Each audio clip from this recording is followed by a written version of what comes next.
Welcome to Fit Pro Foundations, the podcast where you'll hear fitness professionals provide the ideas and the inspiration behind their success. My name is Karen Salenzi, and today it is my pleasure to introduce Cori Lefkowith. Cori is the owner of Redefining Strength, which strives to empower clients through fitness and nutrition while teaching them to train smarter and not just harder. In our current culture of no pain, no gain, and more is better, Redefining Strength teaches clients a more efficient and intentional way to train in order to get results. There are no quick fixes or fad diets at Redefining Strength. It's all about learning what you truly need in order to achieve lasting results. Cori's programs have helped over 100,000 people across the globe, and her free articles and videos are viewed by millions of people. Cori, welcome to the show. Thank you, Karen. It's my pleasure to be here. Oh, this is so exciting because we've talked about this before, but I want to let the listeners know that whenever I'm running certification courses for individuals that are wanting to get into personal training or group fitness instructors, I always give them resources that will help them not only from the beginning of their career, but throughout their career. And your website and your materials at Redefining Strength is at the top of my list. So I'm very happy to have you on the show. I'm excited to talk to you and to pick your brain about everything that's happened throughout your career and how you've come to be where you're at today. Could you start us off by giving us a little bit of an overview of what exactly Redefining Strength is? Yeah, for sure. So Redefining Strength is now an online fitness company. I originally actually started as a functional training facility in Costa Mesa, California. My goal is to help clients really learn about what their needs are so they can create that sustainable lifestyle. And as I mentioned, it's now all online, but it's one of these things that, we have blogs, we have YouTube videos, we have social media content. We're just trying to reach clients wherever they're at to provide them with the information they need to really move forward. Because I feel like in this day and age, a lot of times, there's a slight disconnect between the trainers and the clients they're trying to talk to, especially with some of the fitness influencers and some of the stuff we see on social media. So Redefining Strength is really about meeting clients where they're at and teaching them to train smarter and understanding the why behind what they're doing. So tell us a little bit about how you came to be Redefining Strength. What's your background? What were some of the pivotal moments in your life that made you decide to change how you were training people? Fitness for me has always been about empowerment. I've seen it, on the mental as well as physical side throughout my life. Growing up, I was a tennis player. I actually competed at Boston University, where I was a Division I athlete. So I've always been involved in athletics, and I've always found that it's a huge part of, I feel like, what's made me successful, from not only, being strong, being able, learning what it is to fail, but also just really that mental empowerment. So I wanted to bring that into what I do with clients. So I think that really shaped how I began to develop my programming. I actually did not originally plan to be a trainer. I thought I wanted to actually write about sports and everything. So I went into sports communication and realized very quickly that I did not like it at all. So I started working at the front desk actually at a gym in Boston, and fell in love with fitness and began writing blog posts about my experiences, my journeys. I got into corrective exercise because I got injured myself. So for me, it was really about my own exploration and journey. And that really then made me want to share it more with people. So through that, I became a personal trainer. I jumped into group fitness classes. Like starting out, I took on anything that I could. Like I'd never taught cardio kickboxing ever before in my life. And there was one time, because I had become the assistant general manager, that we didn't have an instructor show up. And I was like, well, there's going to be no class if I don't try something. So I jumped in there, and who the heck knows what I even did, random boxing stuff that I didn't even know what I was doing, but it was a fun class. And the thing was that I put myself out there to do what I could to help out. And so through all these different experiences, I realized that there was so much out there that you could teach people about their own bodies and help them find that strength through through exercise, like mental strength.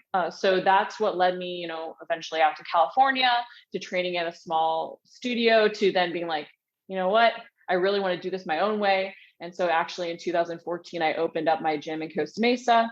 From there, I began to write stuff online and provide online content, partly because I really wanted to exert more control over my own current clients in the gym when they weren't with me, whether or not they were traveling or just days in between sessions. I wanted to make sure they had the information they needed. So I actually started creating all that online content, and I actually started writing a blog called Man Bicep, which Ryan told me when I opened the gym, I could not call my gym Man Bicep, which is why Redefining Strength sort of came about. Like I was trying to think about, like, what do I really want to accomplish in that whole empowerment and mindset stuff? So it was like, I want people to redefine what strong means to them. And so that's how the name came about. I had been writing, my blogs to help my clients. And so from there had sort of created an online community. And so started offering different programs online.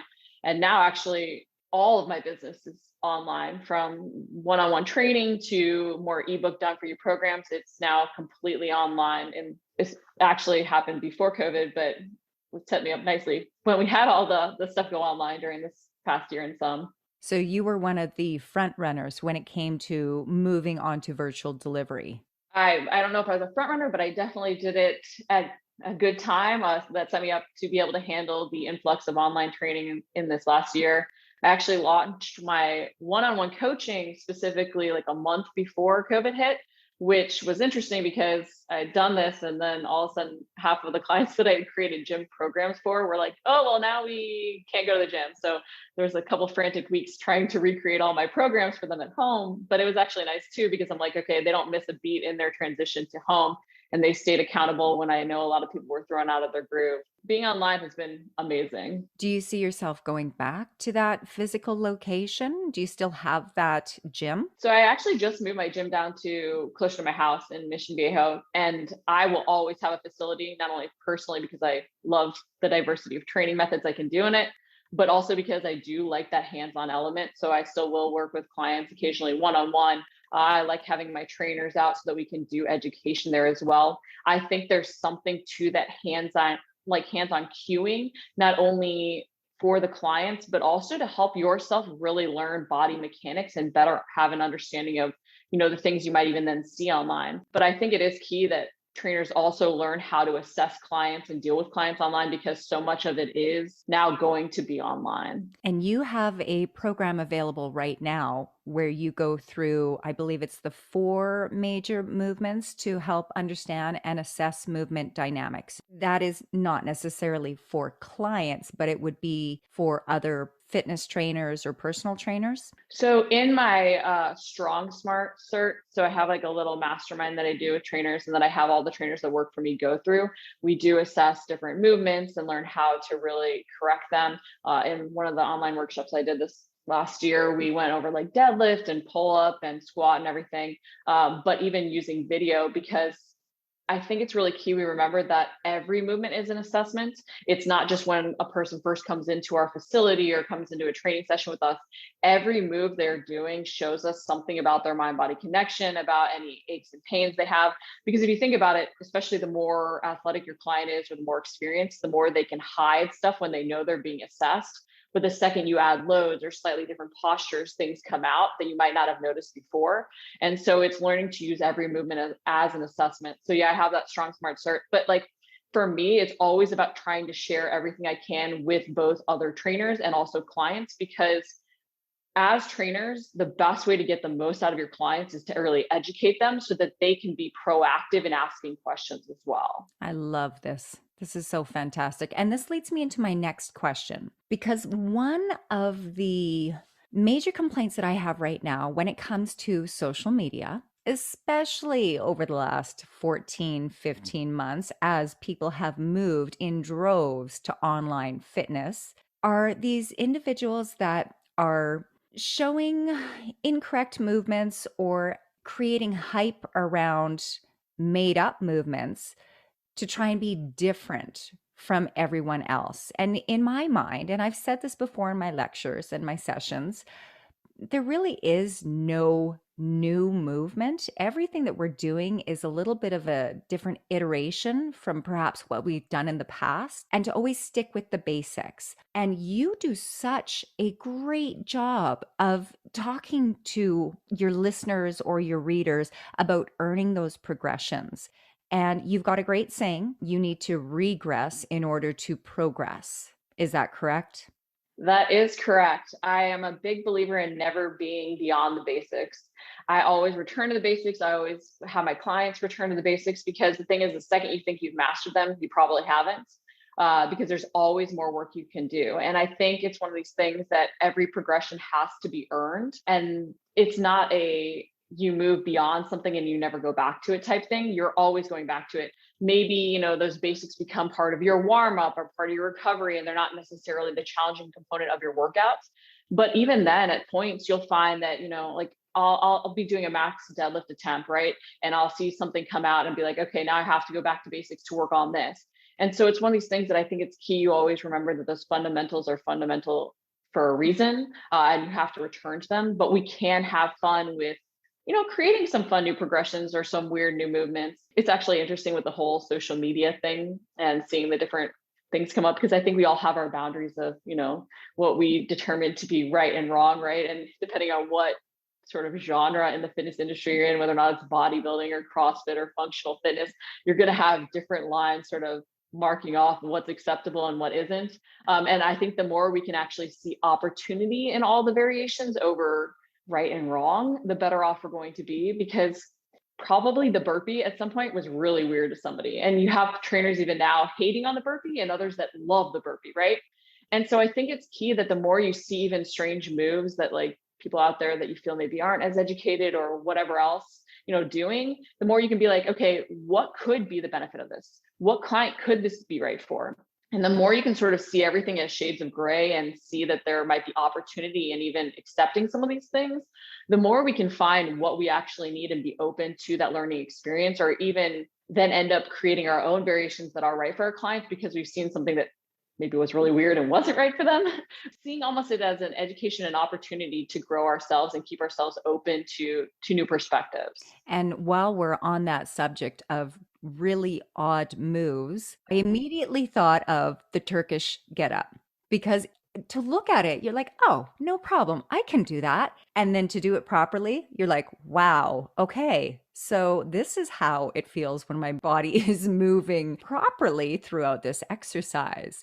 So that's really interesting that you say that. And you're absolutely right about the burpees. Probably at one point someone was like, "What is that?" And other people were like, "What is that? I want to do that." Burpees are fine as long as, and this comes back to that regression part, as long as the form is there. Because in my mind, if you can't do the base move, you have absolutely no right adding weight or adding depth or adding speed until you have that base move mastered. You just see how people are moving incorrectly. And you're absolutely right. The more athletic nature person has, the more their body will adapt in order to ensure that that movement still happens, whether it's the correct muscle firing sequence or the correct mobility stability at the different joints or not. Well, I mean, it is those recruitment patterns versus the movement patterns. And I think that's not often, or it's not taught enough to clients, that mimicking a proper movement pattern and having proper form doesn't always mean that you're using the correct muscles. And the more experienced you are, the more often, because you know what it's supposed to look like, the more you will cheat. And so it's why we end up with lower back pain during deadlifts or different things like that. It's not even that our form is incorrect.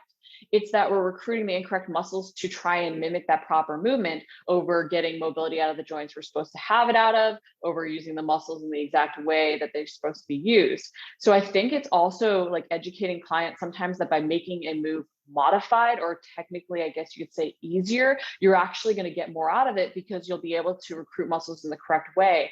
And when you're able to recruit muscles in the correct way, you're going to get more out of movement. It's actually sometimes going to be harder to start. It's why I like when you sometimes have clients regress push-ups right off an incline, all of a sudden like, I can't do as many now trying to do it properly and use the correct muscles. But then it does get easier because they actually become more efficient. And part of strength is that neuromuscular efficiency, right? The ability to recruit muscles in the correct ways as efficiently efficiently as possible. But it is really educating them about the difference between movement and recruitment, but even how those progressions have to be earned.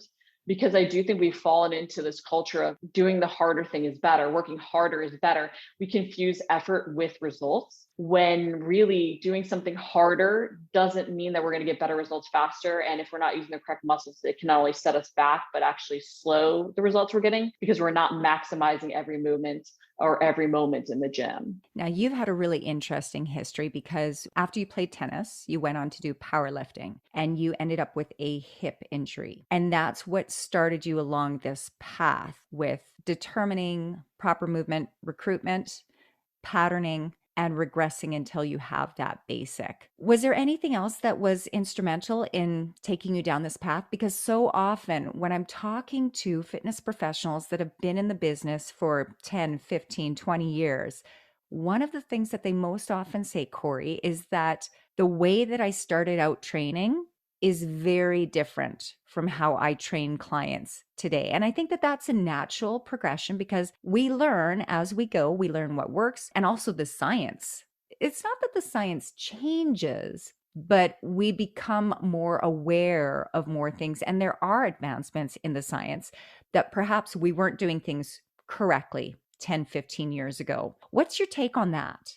Well, I mean, I always hope that I look back and sort of go doy and like hit my head, right? Being like, what was I thinking at some point? Because it means I'm constantly learning and growing. But I think it's that also every client that walks through your door is a new puzzle to figure out.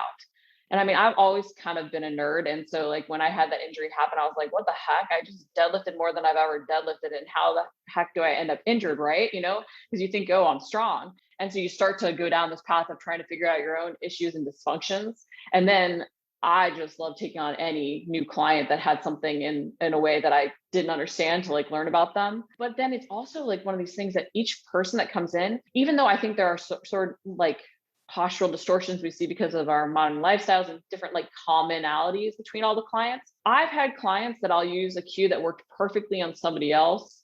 Like it will just not resonate. It'll fall flat with them. And so I think every time someone new comes in, it is sort of this learning experience to understand how you can get them to understand their body, what cues resonate, what different postures might resonate, what movements are right for them. Because even though I think, everybody should be squatting, I don't think the same squat will work for everybody. I mean, you have to sit down to a toilet, so you have to do some form of knee flexion, but exactly how we train that or that person to be functionally strong might vary based on their needs, their goal, their previous, training experiences, all that jazz. So it's one of these things that I think seeing each client that walks through your doors as this very unique puzzle that you have to figure out will keep you constantly learning and growing. And it will always challenge you to not only communicate in a new way, but constantly be looking for new variations, new cues, that type of stuff. So I think it's just for me, always seeing every person that comes to me as a new learning experience. That's wonderful. And as an individual, Mm-hmm. I love that. I want to jump back and talk about your social media. Your YouTube videos, fantastic. Your podcast, fantastic. Your articles, fantastic. One of the things that I really appreciate about you, Cori, is the fact that you have such responsibility in your social media posting.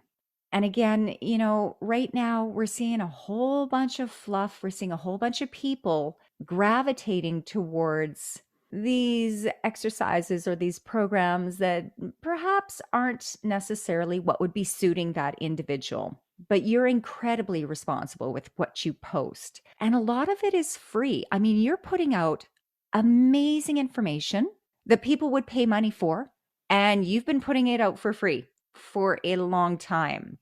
Why? So I think when we come into the industry, and this is what I heard when I was first starting out as a trainer, you have to know your avatar, right? Your ideal client. And we're told to seek this person out and really outline who this person is to us. And I think one of the biggest things for me that I've learned over the years is that it's not so much about who I want to work with, but who do I resonate with? Because I think we don't often think about ourselves as an avatar, and that clients are looking for the person that speaks to them in the way they're looking for. And so in my social media, I always try and be not only true to myself, but also that person that I think will speak to the client that I also want. So I'm trying to attract them as well, not just thinking about who I want to work with. And so for me, it's being honest, it's using my voice to try and communicate, because I think too, as trainers, we see all these different people out there. We're like, oh, there's so much competition. How am I going to get clients? And I think it's remembering that there is a client for every trainer. The way you say something is going to resonate with somebody in a way that really helps them, versus like another trainer might say the same thing technically, but it doesn't really speak to that person or make them want to change. So I think it's just being like, okay, this is who I am. This is who I want to project to people. This is how I want to help people and how I think I can help people. And then sharing that. I think too, as trainers, like a big part of our job is sales. We don't talk about that fact, but a big part of our job is sales. And so I always took the perspective of sales with a client is a relationship. Dating is a relationship, right? And so when you're trying to date somebody, you're going to present potentially the best version of yourself, but also who you truly are, because you want to attract someone who likes that. So with clients, I try and project who I actually am to build that relationship. And I see giving away stuff for free as my way of showing them how I can help them. And because, social media is that first touch point, I think a lot of times you'll see people using it as advertising or sales instead of the marketing that's supposed to be. But through all that free stuff, like I can tell you, I've had clients reach out to me and seek me out because I said something in a way that finally helped them achieve the result they wanted. And I think it's remembering that, yes, you're doing it for free, but that ultimately helps you get the clients long term that you'll be able to help, that will want to stick around, that will be valuable to you, so that you both can have that great relationship.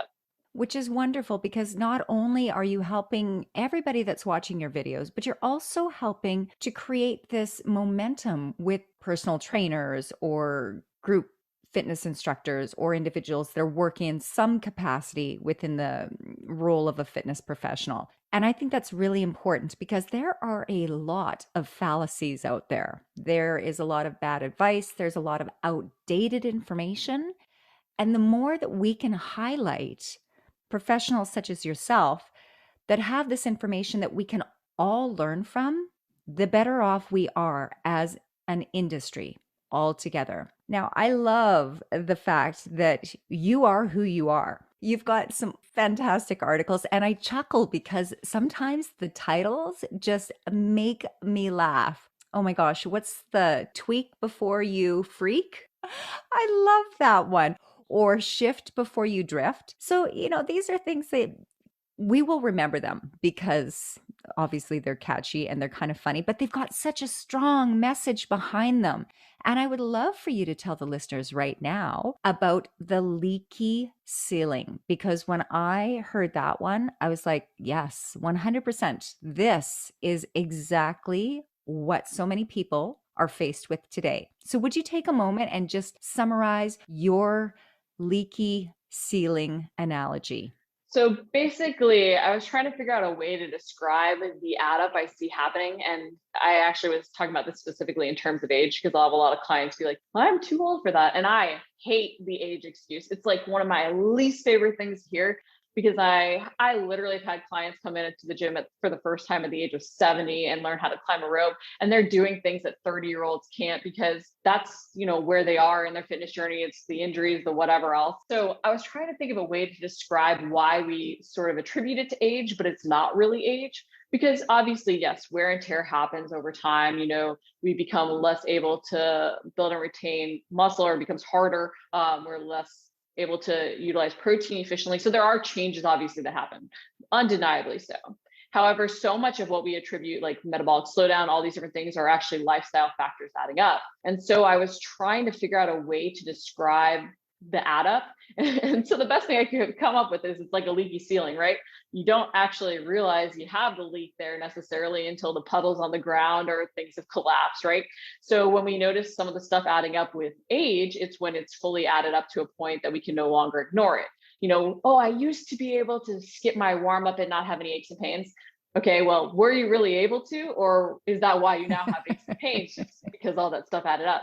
So that was my way of trying to describe it. And I think when you're working with clients, the more ways you can try and think of fun ways to describe things, weird little sayings that will stick in their head, the better off you're going to be. And I also I have to give my clients credit for sometimes coming back at me with different things. Like one of my clients was like, "Oh, shift before I drift. I like it." Like that came out of a conversation with her, or me being weird. I'm like, tweak before you freak, right? Because we do freak out a lot. And sometimes if it's just a small adjustment, but the more you can think, about how you can have fun with your clients and speak to them in a language they'll understand, the better off you're going to be. And I was like, actually thinking about this too, because I think a lot of times, like right now in the industry, we have this thing of clients being in one place. Like, and I was actually thinking about this in nutrition because I did a Zoom coaching call last night where we have clients who are eating pizza, right? And then you also see all these people that are training professionals that we know we need to eat whole natural foods, but we're trying to push like these chicken and broccoli diets, maybe not quite that gross,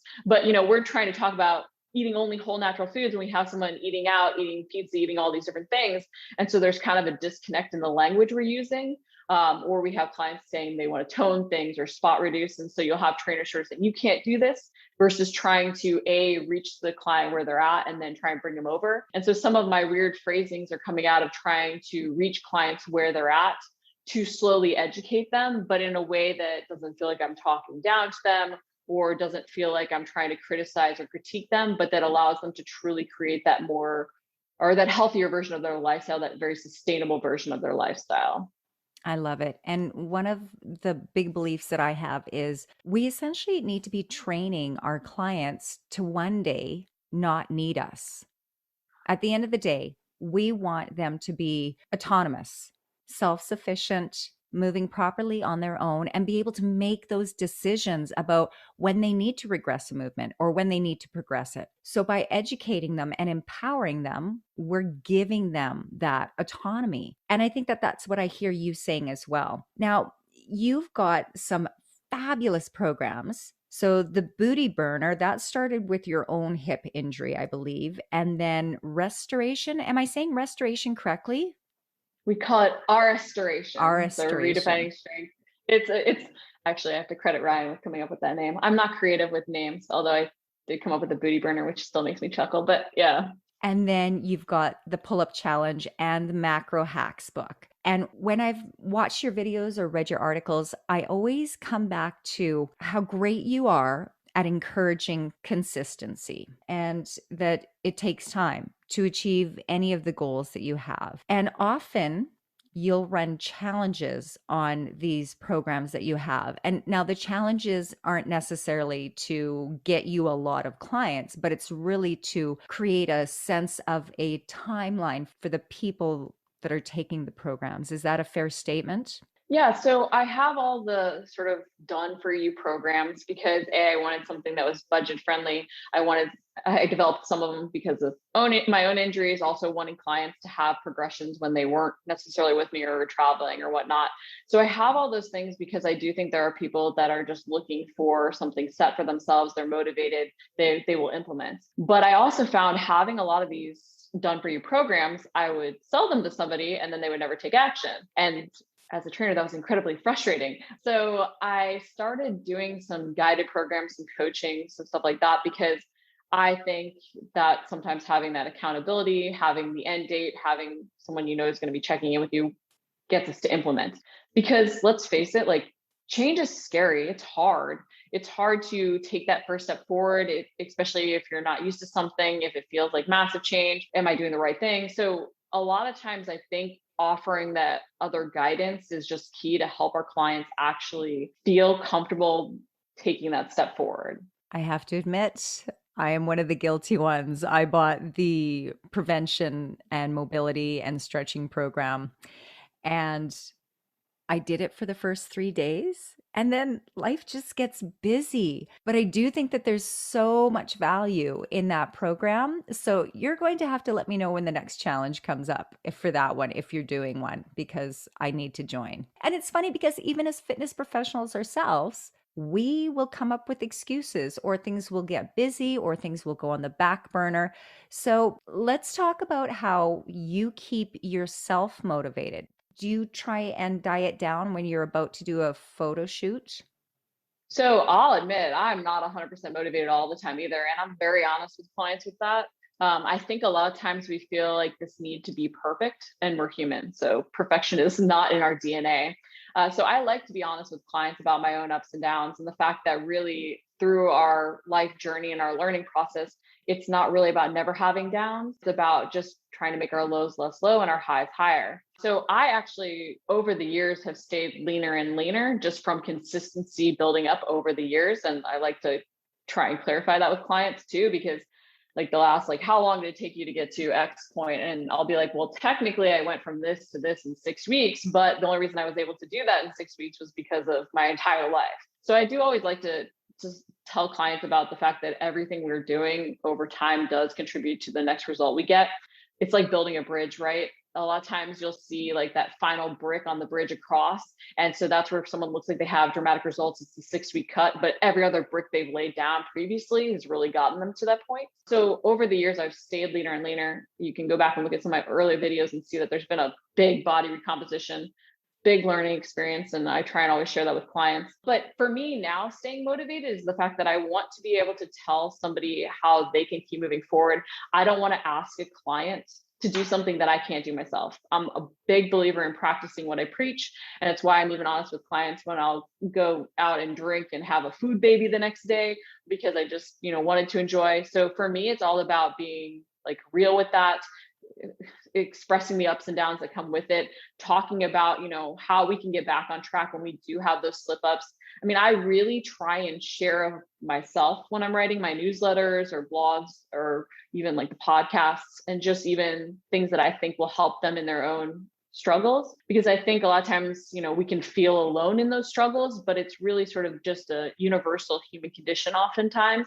And the more we share those things, the more we even personally work through them sometimes, which can be nice. I'll admit I'm not always motivated, but my clients are a big reason why I want to keep moving forward, because I want to keep helping them better.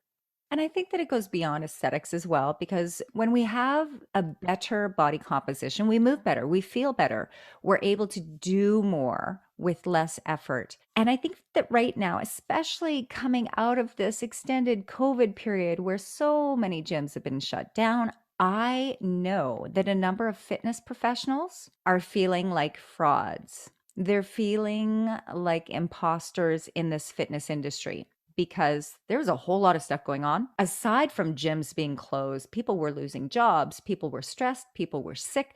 That's a lot to take on, and a lot of people let their own fitness lapse. And I think that we have to be kind. We have to, if we're in the change industry where we're challenging our clients to do something that's outside of their comfort zone, we're encouraging them the whole time. We also have to be encouraging of ourselves. But as you know, the internet can be mean. Tell us about that one comment that has stuck in your brain, and maybe you haven't let it bother you, but that one really strong comment that just came across and you were like, I don't really appreciate how how people are objectifying me. Well, I'll tell you, if you're going to be online, you're going to get one of those comments probably every hour at some point. It's just the way it is. And I think it's also remembering that it's about them, not about you. Sometimes even reaching out to those people, you can make a change in their life because they have something going on. I also think it's one of those things that we feel like frauds, right, if we're not doing something. But I think instead of feeling like a fraud, I often use that to connect with clients. Like if I've had a bad whatever, I'm going to use that to be like, hey, look, I've had this too. And so I think, if you are coming out of COVID, realize that a lot of your clients are going to be struggling with the same thing. So even being honest about like, look, I totally get where you're coming from. It's been hard for me. I've had X, Y, and Z happening. Let's do this together. Because I think we have to remember that, yes, we're the authority for them. So we want to be that education, to be, that professional for them, but we're also human. And the more they don't feel alone, the more we really will connect with them. So using that instead of feeling like a fraud is super key, in my opinion. The comment that I know we had talked about was the housewife comment, where I was basically told, like, why would someone want to do these exercises when you look like the basic housewife? So of course I was very amused by my response back, actually looking back on that, where I was like, well, then I should resonate with my target audience because I work with a lot of housewives, which my ladies are freaking fabulous and super lean and beasts in the gym and everything. But it's one of these things that like online people don't have as much of a filter. If you go on YouTube, it's the land of the trolls just because people can be, they can use fake usernames, different stuff like that. Their pictures aren't there. But on Facebook, it's gotten more and more interesting. It's one of these things though, that at some point you have to realize it really is about them and it's not about you. And that there is not one right way of doing things. That again, this goes back to you being the avatar versus trying to seek out a client avatar. Your look, your personality, your everything is going to resonate with somebody, and you want to be more of that to find people that you'll actually be able to work with and help. I talk very fast. I have a bumblebee brain and will ramble. There's so many different things I can name that I've had pointed out to me in videos. And some of them, obviously you want to be a better speaker, you want to do different things that you work on. But at the same time, I also have embraced a lot of those things because it's what makes me me. Like I like random shirts that have ghost bees on them, so it looks like boobies. I like unicorns licking rainbow shirts. I like doing weird stuff. And so I'll put that out there because if someone doesn't like it and they want to make fun of it, you're not going to be somebody I really want to work with long term. It's not going to be the right fit anyway. And so it's sort of also embracing some of the negatives and turning them into positives because those things might really speak to your clients. So good. Now I'm going to be looking through your videos for your shirts. Oh, Instagram, the other day I wore that one. I love those weird shirts. They make me chuckle, and that's what's most important in my opinion. I mean, obviously if they make other people laugh, that's great too, but as long as you can amuse yourself, that's great. And you're absolutely right. There is a trainer for every single individual out there because we don't all want the same thing. So you just got to be you. That's fantastic. Now, you are a mentor to a number of people, whether you know it or not. Certainly, all the people who've come through my courses who are now following you on social media, you are now a mentor to all of them. How did you start off? Did you have someone that you really wanted to emulate, or that you followed in the footsteps of, or asked advice from, or were you just striking out on your own? This episode of the Fit Pro Foundations podcast is brought to you by Time to Train Fitness, your home for live and on-demand virtual fitness classes for every level of fitness. Work out with amazing certified instructors that want you to push through any barriers.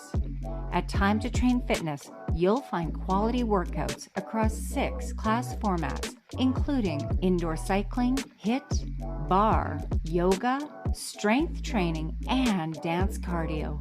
Stream brand new classes live every week or choose from over 400 classes available anytime, on demand. Use the code in the description to view all the membership options and to start a free 5-day trial. Get ready to press play on your next workout. So before I jump into that, I have this one phrase that I heard. I can't remember where I heard it, but it's a rising tide floats all boats. And so I think a lot of times in the industry, we get very competitive with other trainers, or, we think it's either us or them. And clients are going to do multiple programs. I have clients that are doing other things outside of mine, and I love that they're always seeking out more information. So I think it's remembering that it's not you or somebody else, and that even helping other trainers, again, it goes back to the more we all learn, the more we all grow, the better the industry becomes, and the more it actually helps all of us. So seek out help and connect with other trainers as much as you can. I say this as a person who's really bad at networking and who didn't seek out coaching at the beginning. And I think it could have saved me a lot of headaches and mistakes. Find people that are good at things that you're not good at to learn from. Even if, they're not as successful as you, whatever else, there's always some value that someone and a different perspective can provide. It's why, I've liked going to Perform Better in some of the different conferences just to see other perspectives. I don't necessarily always do things that way, but it gives me potentially another cue for that client that my cues don't resonate with or whatever else. So I would tell you to definitely seek out even just connection with other trainers, even if it's just somebody at the same level or even someone starting out when you've been in the industry longer, just because it's going to give you that new perspective. I was very much a lone wolf to start. And as I said, I think that's why I made a lot of mistakes too at the beginning. But I was fortunate enough that I had other great trainers at the corporate gym I worked at in Boston. I had a great boss at the time who put me in my place when I a little heated about different things. So I had some great experiences just with coworkers as well. I've now sought out different education, like the Brookbush Institute stuff. I'm having a workshop at my place actually with them. But I like just connecting with other people in the industry, some that are trainers that I would consider to be super educated, right? Have had lots of continuing education, and some that are on the more fitness influencer side of things. But I think all the different perspectives have really helped me continue to grow because it's something that I'm not necessarily even doing.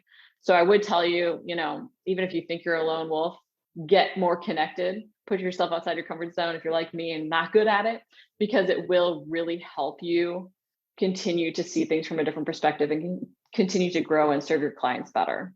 To teach is to learn twice over. Yes. Because every time you do it, you can come up with different ways of getting that information across. And you're constantly learning. And this is what I love about the growth mindset and why I'm really enjoying interviewing all of these fitness professionals that I believe really are exactly what the industry needs more of. And Brent Brookbush, love him. He's got such great stuff. Did you say that you're doing a course with him or you're putting on a course with him? So actually, one of his instructors, Dave, came out to my facility a couple of years ago, and we've stayed in touch since then. And they're going to be doing another one at my facility in November because I just love their stuff. And so I want my own trainers to come out. So selfishly, I was like, yeah, you can host it here because then I get to learn from you.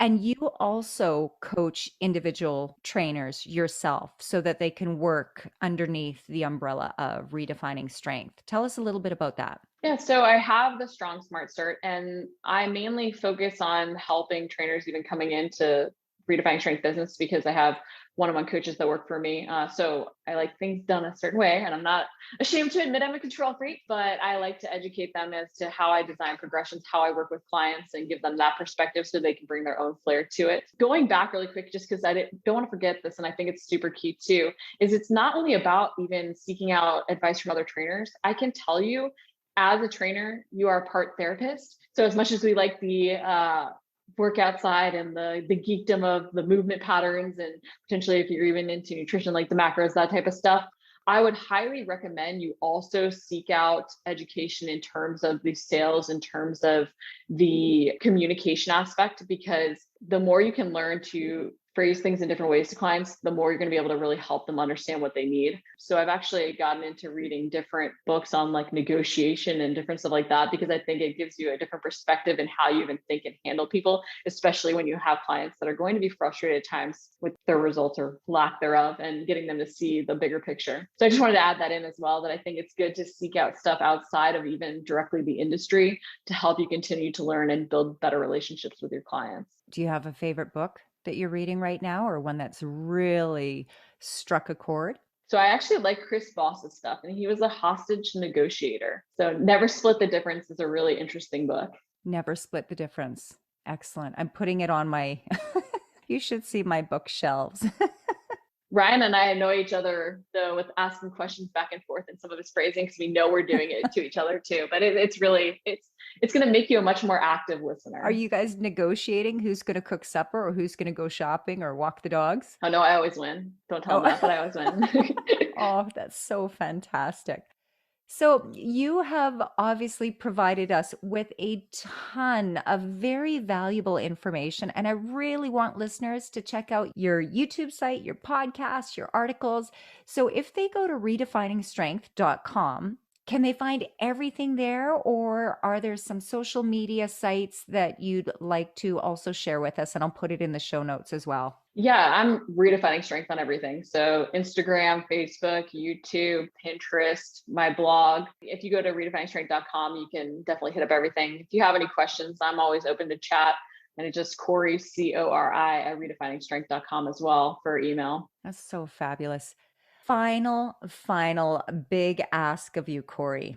What is the best piece of advice that you can provide to other fitness professionals that are looking to make a difference or attempt to do a different business structure such as you have done? The best piece of advice I can give is give of yourself for free. As you mentioned, I have tons of free content, and I know it's hard when you're giving away all this stuff for free and you're like, well, clients should be paying for it. But I can tell you that if you want to really reach people where they're at, if you want to be able to provide value, if you want to convince someone why they should train with you need to really show them how you can help them. And don't share stuff that you don't consider to be good. Share your best stuff. Because if you think about it this way, we think, oh, well, if I give away my best stuff, why would they come to me? Well, A, they're still going to come to you for that education and for other perspectives. But they're also going to be like, well, if this person's sharing this stuff for free, holy cow, what else could they provide? So really be willing to share of yourself for free and connect. It's called social media for a reason. Be social on there, right? Go engage with every single comment. Like I can tell you, I engage with every single comment. I reply to every single message. Like I am on it because it's social media and I want to reach people where they're at and really see how I can help. And through that conversation, you're going to find that you're going to build your client base a lot faster than you think. I mean, it's slow, so you got to be patient too, but it is one of those things that you just got to put all that stuff out there. Separate yourself by really providing the best value you can and trying to speak to clients where they're at. Because they will want more. They'll be thinking, if this is what she gives to the general population, imagine what she could give to me individually. And I think that that is exactly what your whole program and philosophy is based on. And I want to thank you for that, because when we're sending new fitness professionals out on their own after getting their certification, they've got a lot of questions and they could go down multiple paths. So to be able to give them some guidance and some information and just some resources that I trust just means that every person that they touch and educate and train is going to be better off for it. Cori, thank you so much for joining us today. It was my pleasure, Karen. Thanks for having me.